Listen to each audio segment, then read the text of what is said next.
जाया हुआ है। आपको किस फिक्र में परेशान किया है? शत्रुघ्न क्या बतलाओ, मेरा मन तो 4 दिन से बहुत उदास रहता है। आज रात को ऐसा सपना देख पाया हूँ कि दिल को अभी तक धीरज नहीं पाया हूँ। भला ऐसा कौन सा सपना जिसने आपको व्याकुल बनाया है? शत्रुघ्न भ्राता, सपने अक्सर झूठे होते हैं, मगर हरगिज खाली आ जाएगा, जरूर कोई न कोई लगलाएगा। मन तो मेरा भी उदास रहता है, हर वक्त अयोध्या की तरफ ही ध्यान लगा रहता है। परमात्मा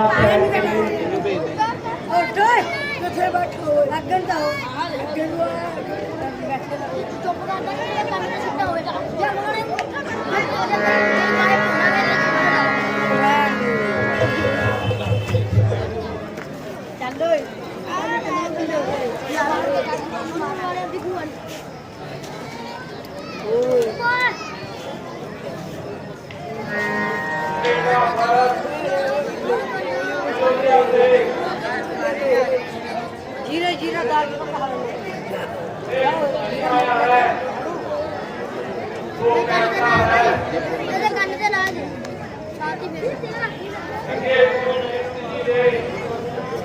आपको जल्दी बुलाया है। समीर कहाँ?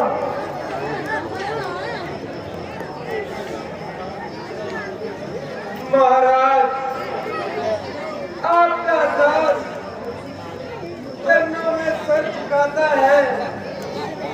कहो समीर, पिताजी तो प्रसन्न थे। जी हाँ महाराज, आपको जल्दी बुलाया है। माता तो नद में थी।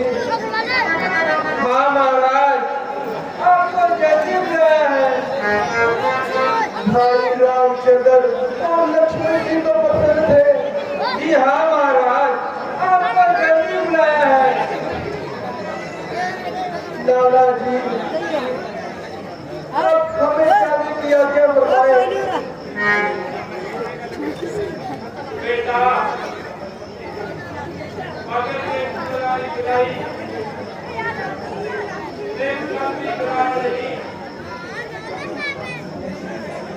अब के अलावा कोई भी चारा नहीं। बेटा, अब तुम जाओ।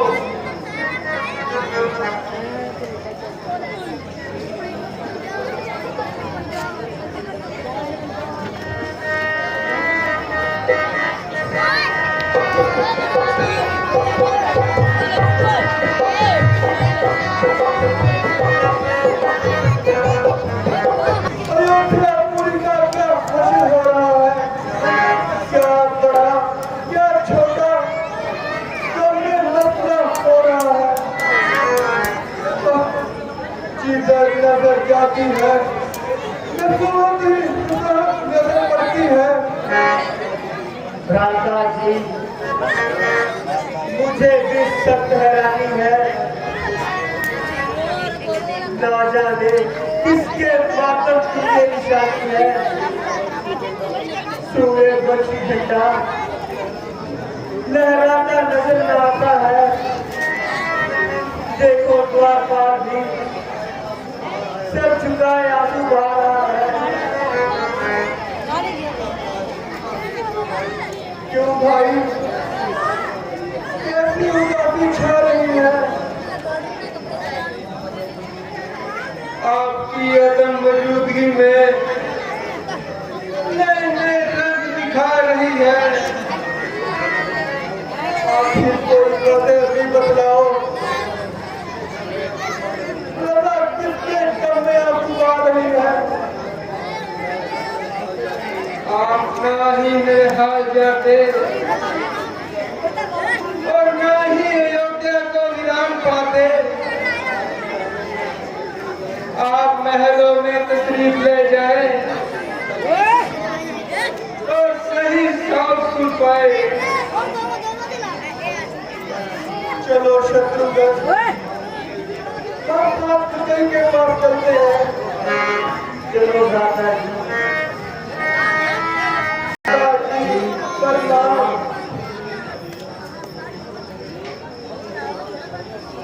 मेरे लाल नूरे लाल हाथ, मैं सबसे बड़ी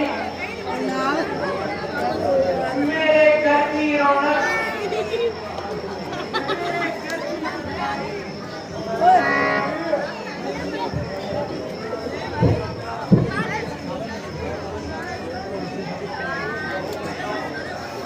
हो बेटा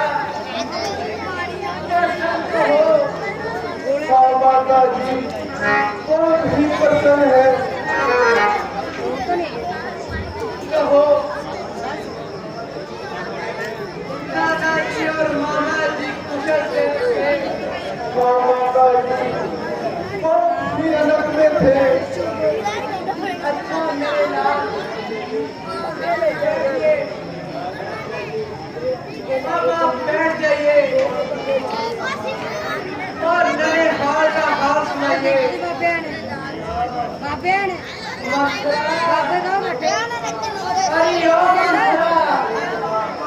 भोजन ला माता जी, आज पिताजी कहाँ में शरीफ ले गए हैं। बेटा पहले कुछ खा पी लो, सफर की थकान उतार लो, फिर सब कुछ मालूम हो जाएगा। नहीं नहीं माता जी, पहले पिताजी को कुशल पाएंगे और फिर अंचल को फूल लगाएंगे।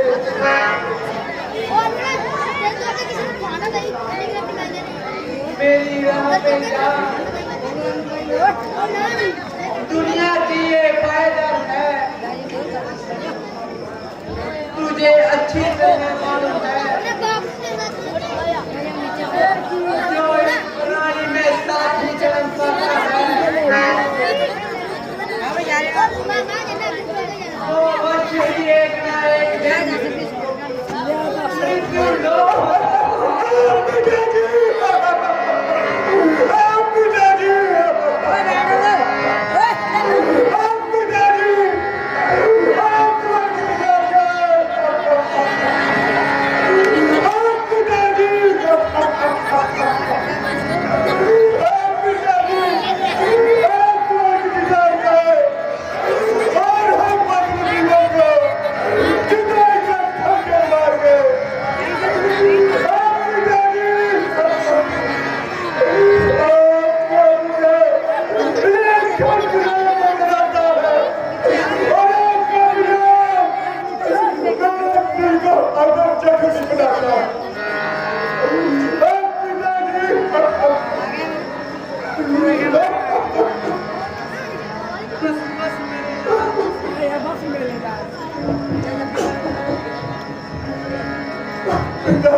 बस बस मेरे लाल,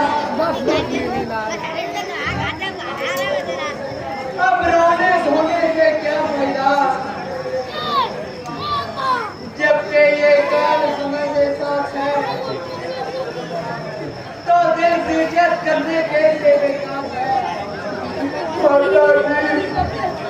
ये तो आपका सबसे बड़ा है कि इस जहां से छूट कर जाना है। मगर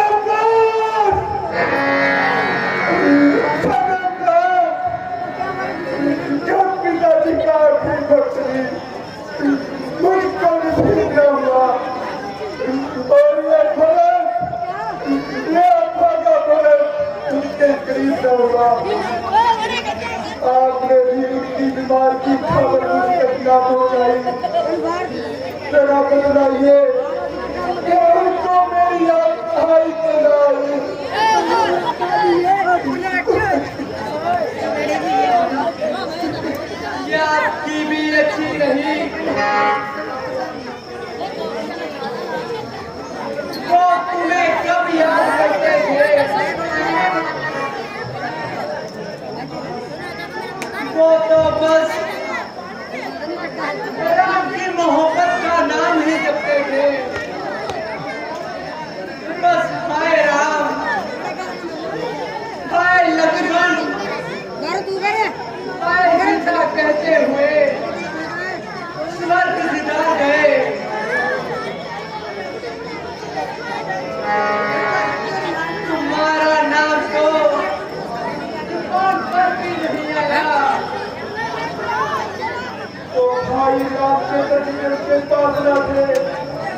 तो क्या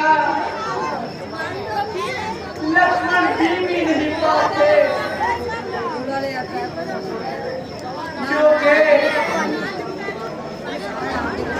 जिस वक्त राम को सितारा था, जिस वक्त नाम को सितारा था, तब वो वन को सितारा था। तो लक्ष्मण ने घर में खड़ा था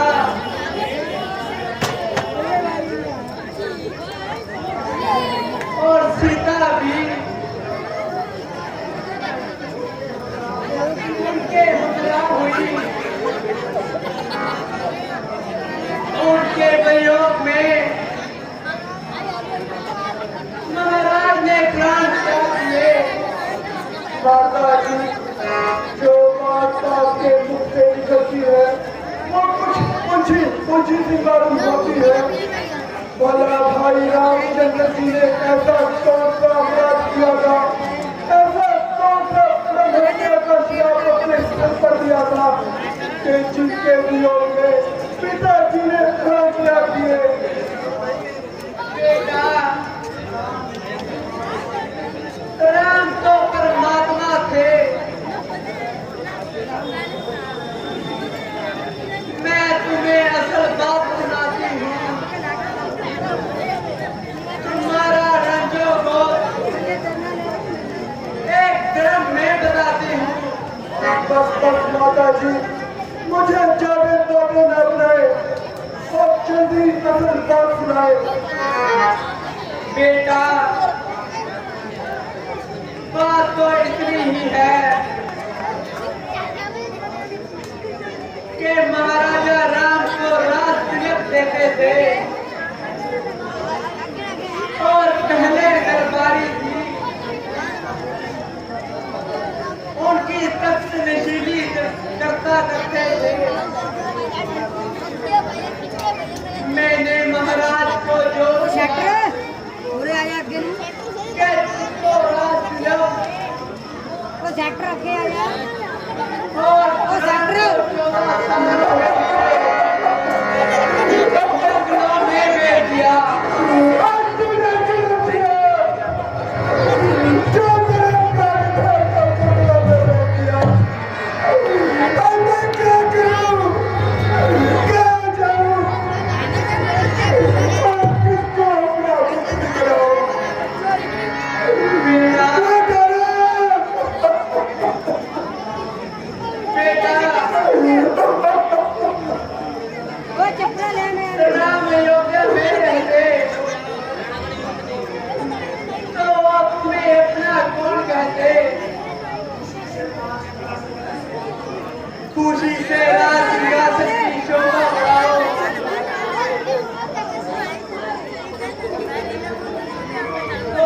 खुश करना होगा,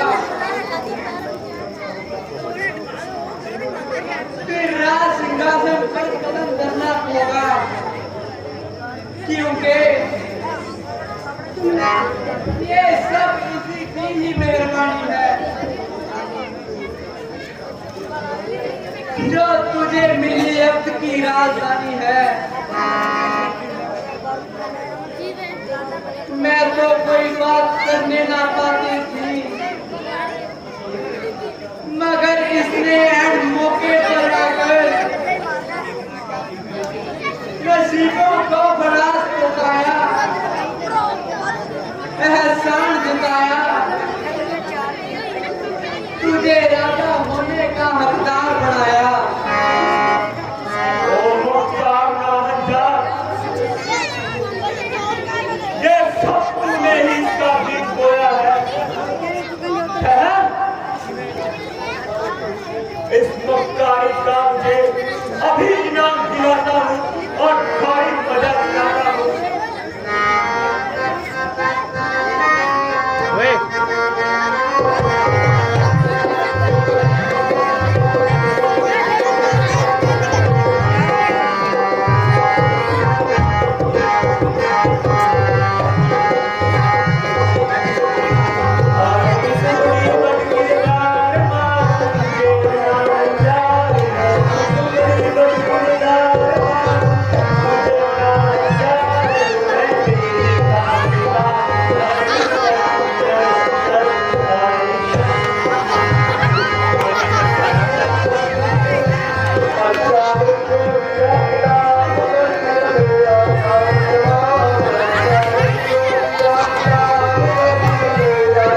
नादानी करते हो और तकदीर को दीवानी करते हो। इंसानों के लिए जो ही वादा है इस पर तो हाथ मीठा ही खाना है। दादाजी, ये सब पापड़ इस पापड़ ने ही देने हैं।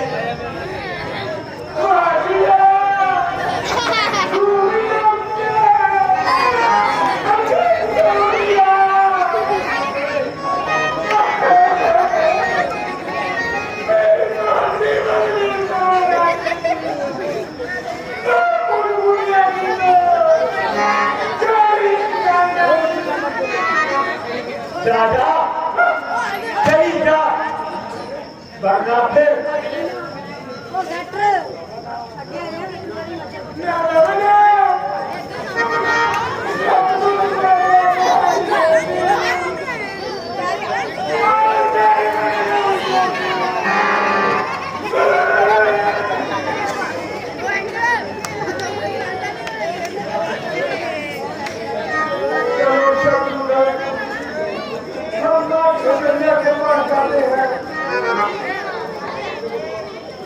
और इस पापों से तो बात मत करो।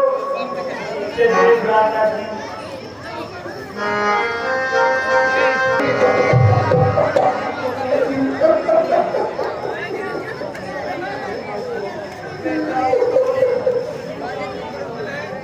क्यों जा रही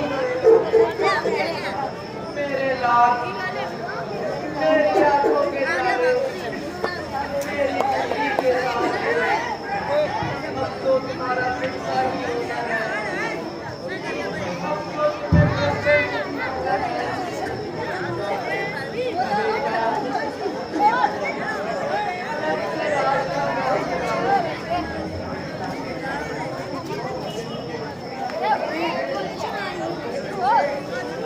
और इसी के राज की शोभा बढ़ाओ।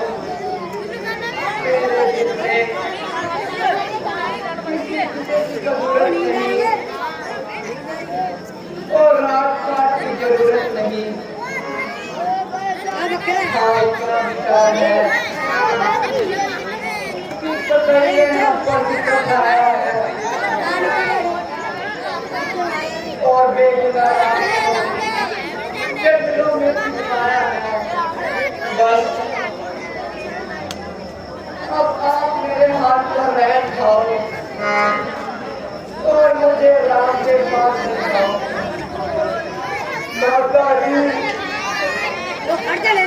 मैं तो बिल्कुल भी बेकसूर हूँ और इस बात से बिल्कुल भी मासूम हूँ। ये सब पाप का भी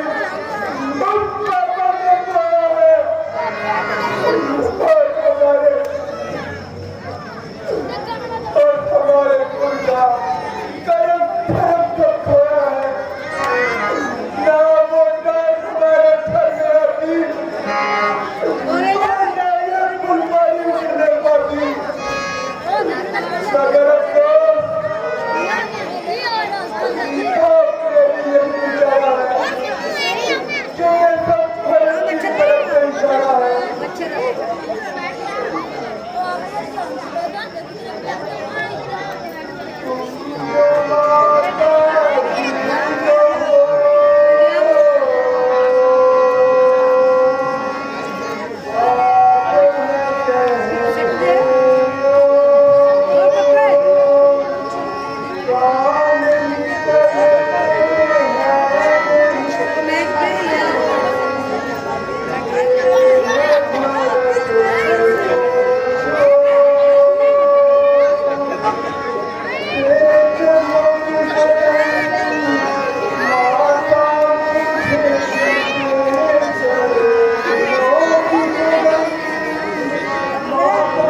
माता से तेरा ये हाल नहीं देखा जाता।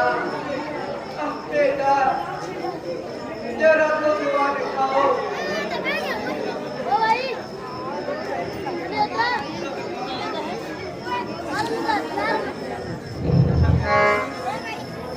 माता जी आपका मेरी निस्बत पर अगर ये भी विचार है तो मेरे सीने पर पुकार है। मुझसे बेहतराई का नहीं किया जाता और आपके सामने अभिप्रा जाएगा है।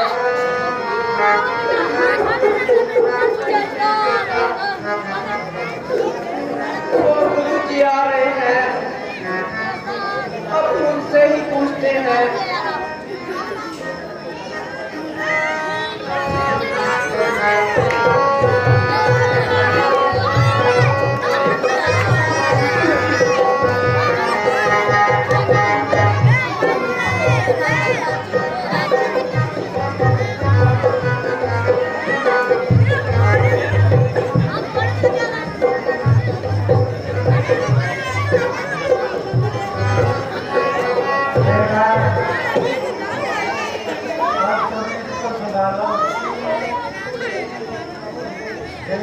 बातों को दिल से निकाल दिए। तुम्हारी एक नानी को शहर भर में मशहूर है। प्रजा तुम्हारी तरफ से मशहूर हो रही है। अब तुम महाराज की मूर्ति के दर्शन करो। बहुत दिन हो चुके हैं।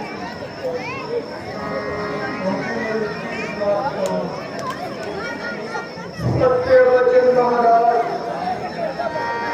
आपका वचन संविधान है। लीजिए जब तैयार है। चलो दादा।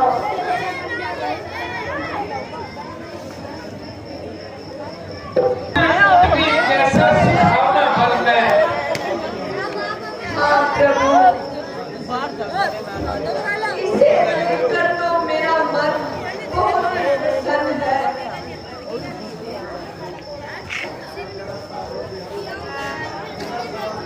जरा सामने देखो, क्या लोग नजारे हैं।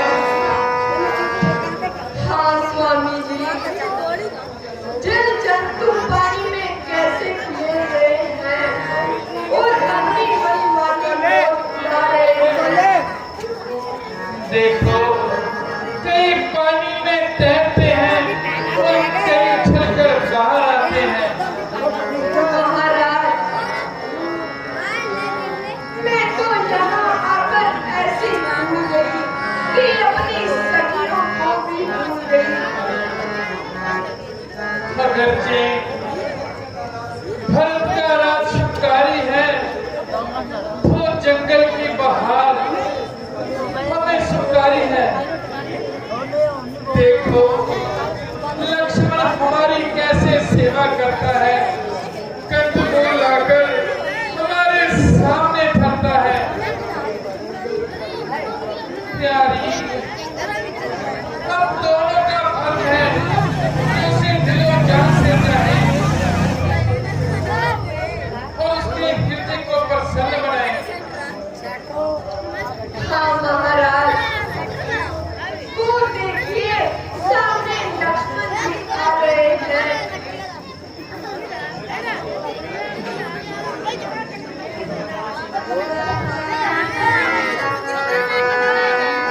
शाबाश लक्ष्मण जी, तुम वाकई ही मेरे अजीज भाई हो।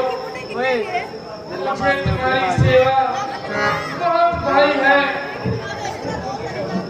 लक्ष्मण, वो देखना कैसी गर्द उड़ रही है।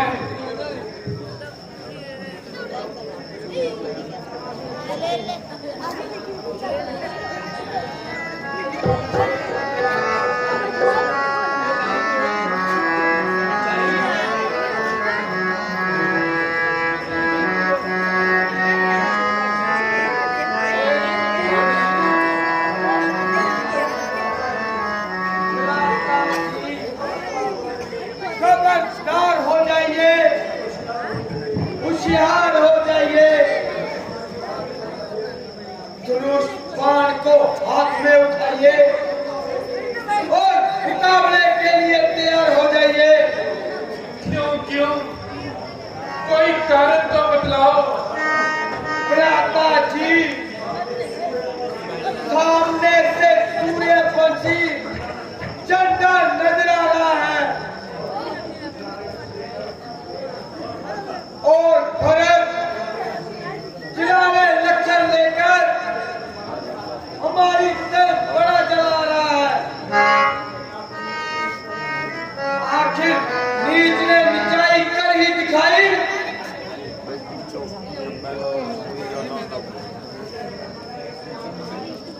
मगर इसे मालूम नहीं कि कदम क्यों कर खेत लाई।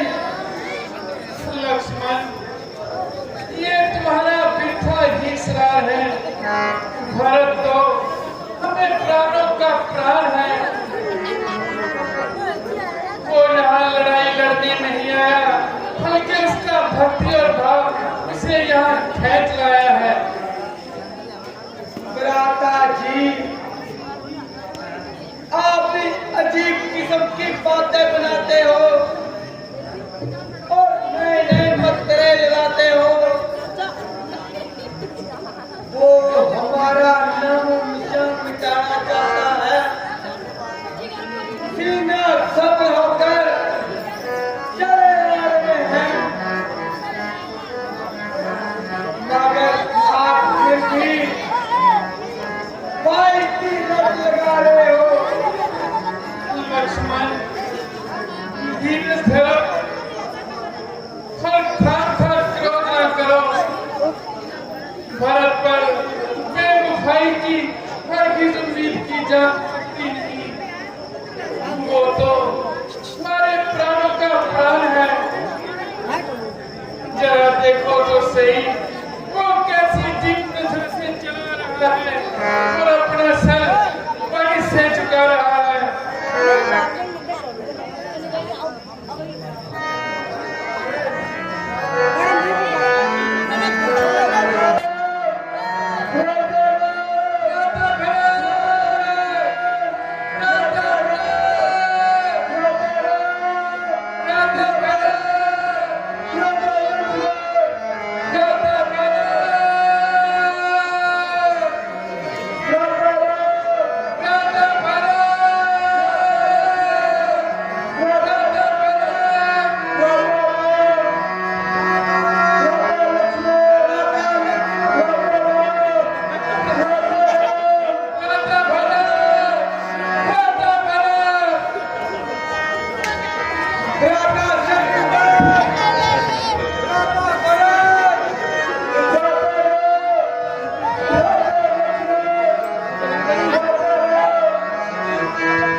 के लोग तो खुश थे,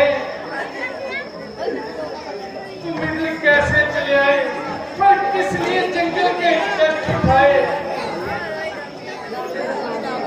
तुम्हें लाजिम था कि कुछ दिन रहकर पिताजी की आंखों को ठंडक पहुंचाते और राज सिंहासन की शोभा बढ़ाते, ना कि सब कुछ छोड़ छाड़ इधर चले आते।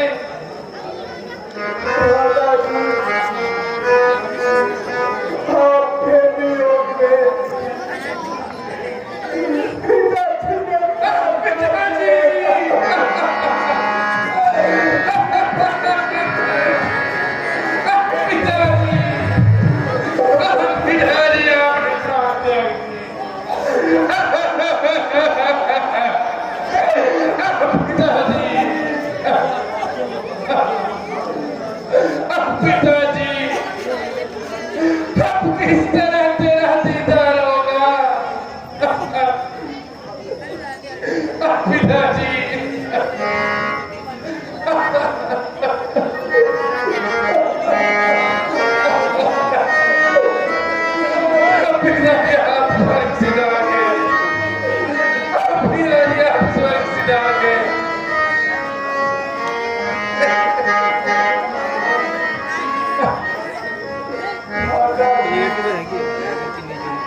माता जी,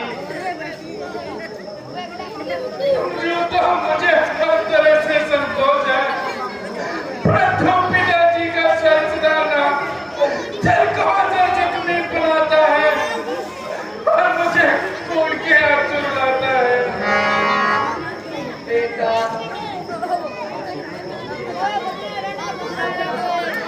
वो तो अपना दामन छुड़ा गए और हमें मिट्टी में मिला गए।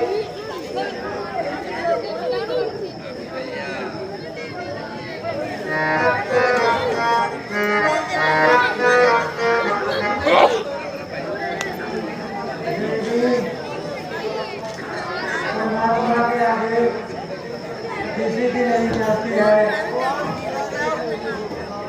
दोनों आए तो रोती रहती है।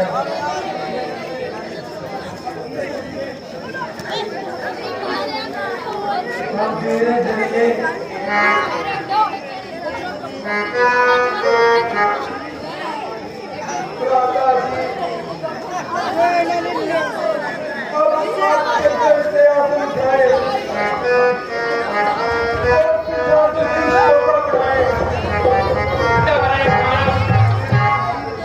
ऐसा विचार दिल में न लाइए और पिताजी का हुक्म बजाइए।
प्यारे भरत जी, जो होना था वो हो चुका। अब ऐसे वचन मुंह से न निकालो। प्यारे भरत, देखो जिस तरह से अयोध्या की राजधानी है, वैसे ही जंगल की राजधानी है। अगर वहाँ बाबरी और सूजी का किनारा है, तो यहाँ झरनों का निर्मल जल और कमसा नदी का किनारा है। झरनों की मधुर पानी है, पर इस जगह कोयल और पक्षियों की कुछ अलहानी है। अयोध्या के लोग तुम्हारे परम हितकारी हैं, तुम्हारे हमारे भी प्रेमी संतजन ब्रह्मचारी हैं। अब्दवासी आपकी विजय कहलाते हैं, और बन के जीव मुझे प्रजा के समान नजर आते हैं। आपके दिल को प्रसन्न करने के लिए शत्रुघ्न भ्राता आपके साथ है, पर मेरी आज्ञा में लक्ष्मण जी मेरे साथ हैं। हम दोनों का राज एक समान है। अयोध्या अगर स्वर्गपुरी है, तो पर भी सुखों की खान है। अगर सुखों की खान है, तो ये राज मुझे करवाइए और आप अयोध्या को चले जाइए। परंतु जिस तरह से पिताजी का हुक्म है, उसी तरह से काम करना होगा। उनके हुक्म के बरखिलाफ हरगिज़ न कदम धरना होगा। भरत जी, ये तो तुम्हारा मिठा इसरार है। राम अपने प्रण से लाचार है। हाँ, अगर मेरा कहना स्वीकार नहीं और आप मेरी बात मानने को तैयार नहीं, तो ये फैसला मां कौशल्या के अख्तियार है। फिर मिलजुल करनी बेकार है।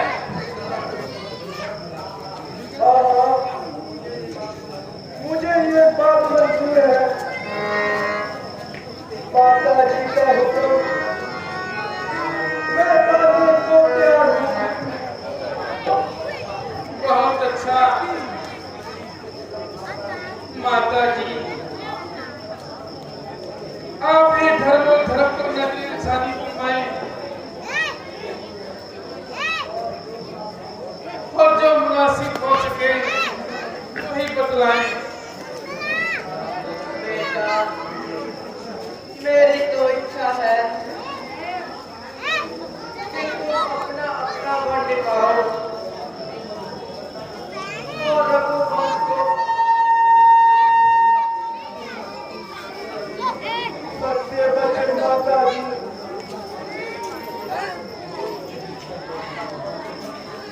आपका बड़ा ही परम सुंदर विचार है। बड़ा भाई राज का हकदार है। माता जी, आपने ठीक ठीक फैसला किया है। किसी को भी शिकायत का मौका नहीं दिया है। भरत जी, आपने उल्टा अंदाजा लगाया है, परंतु माता जी ने तो यूं फरमाया है कि राम 14 साल वन में रहेगा, पर बैठना होगा। हाँ माता जी, इस बात को जरा दोबारा दोहरा दे और भाई व्रत का संदेह मिटा दे। बेटा, भरत सुनो, मैं जैसी राम की माता हूँ, वैसे तेरी भी माई हूँ। इसलिए राम की खड़ा में मैं अपने मुद्रा लाई हूँ। बस इसे राम के चरण झुकाओ और मुझे लेकर अयोध्या में ले जाओ।